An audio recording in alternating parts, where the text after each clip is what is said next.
article on the topic Equality, Secularism, and the Role of Dr. B.R. Ambedkar in Social Justice. The Indian Constitution upholds equality as a fundamental value.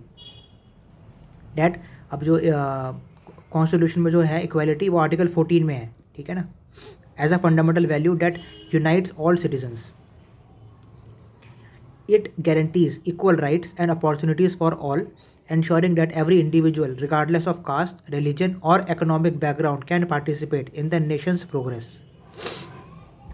तो जो ये equality है ये कहाँ कहाँ पे लागू होती है? इक्वल राइट्स अपॉर्चुनिटीज़ में, equal rights and opportunities for all individuals, ठीक है, रिगार्डलेस ऑफ कास्ट, आपकी चाहे कोई भी कास्ट हो, धर्म कोई भी हो, इकोनॉमिक बैकग्राउंड जो भी हो, you get equal rights and opportunities. The practice of untouchability has been legally abolished, and any form of caste based discrimination is considered a punishable offense. Today people are free to choose their profession, and government jobs are open to all without discrimination. The framers of the constitution also emphasized respect for diversity. जिन्होंने constitution बनाया उन्होंने तो पहली बात तो ये ध्यान रखी कि भाई इक्वालिटी हो सबके लिए. दूसरी बात ये कि उन्होंने इस बात पर भी एम्फसाइज़ किया कि रिस्पेक्ट फॉर डाइवर्सिटी हो, मतलब सब लोग अगर एक समान नहीं है, ठीक है, डाइवर्सिटी है, असमानता है, तो इसकी भी रिस्पेक्ट की जाए, इसकी भी कदर की जाए, इसको कम ना आंका जाए या फिर इसको बिलिटल ना किया जाए ना. You must not discriminate or belittle someone on the basis of diversity, right, as an essential element of equality. क्योंकि अगर डाइवर्सिटी ही नहीं होगी तो इक्वालिटी का क्या मतलब है? फिर तो सब वैसे इक्वल हो गए ना. तो जो इक्वालिटी का कंसेप्ट है वो इसीलिए है क्योंकि सब डाइवर्स है, ठीक है, डाइवर्सिटी में ही तो आप इक्वालिटी लगा पाओगे, ठीक है, और इक्वालिटी को एनफोर्स कर पाओगे.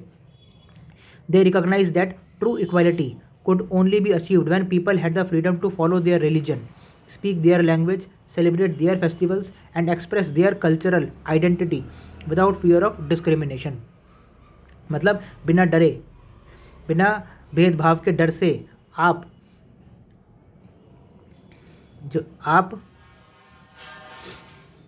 अपना धर्म फॉलो कर पाओ, बिना डरे, बिना भेदभाव के डर से अपनी भाषा बोल पाओ, अपने त्यौहार मना पाओ, ठीक है ना, और अपनी जो कल्चरल आइडेंटिटी है उसको भी प्रैक्टिस कर पाओ. नो सिंगल रिलीजन, लैंग्वेज और festival can be imposed on all citizens. To uphold this principle India was established as a secular state. Secular मतलब जो सारे धर्मों को मानता है, ठीक है ना. 42nd अमेंडमेंट में हमने प्रीएम्बल में सेक्युलर वर्ड को ऐड किया है. 42nd अमेंडमेंट में प्रीएम्बल में, ठीक है ना, where the government treats all religions equally and ensures that individuals can participate their faith freely. Where the government treats all religions equally, right. Doctor Bhimrao Ramji Ambedkar, 1891 to 1956, known as the father of the Indian Constitution, played a crucial role in shaping India's democratic and social justice framework. तो ये social justice का ही part है कि आप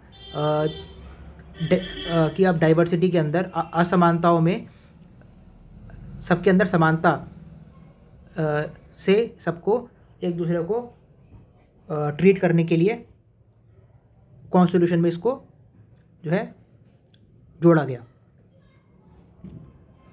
as a leader of the scheduled caste community, he fought against caste based discrimination and work to secure equal rights for marginalised communities born into the Mahar caste, which was historically considered untouchable. Dr. Ambedkar overcame immense social barriers to pursue higher education. He became the first person from his community to complete college and later studied law in England.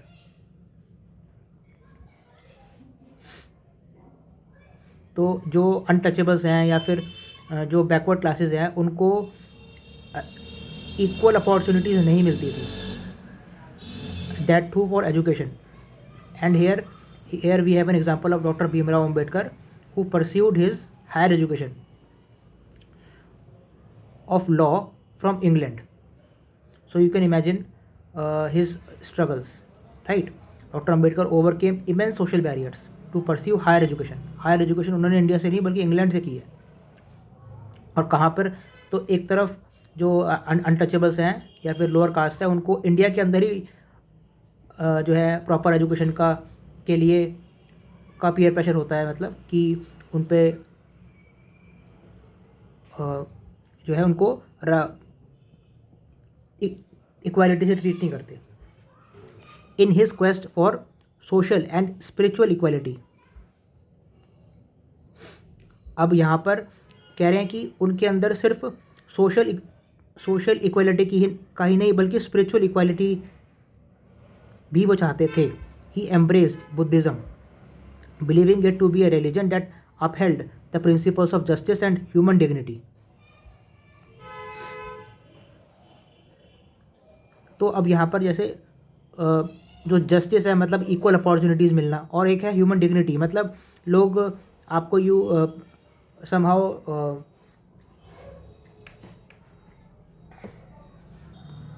people disrespect the lower classes. So he also wanted that human dignity is also important.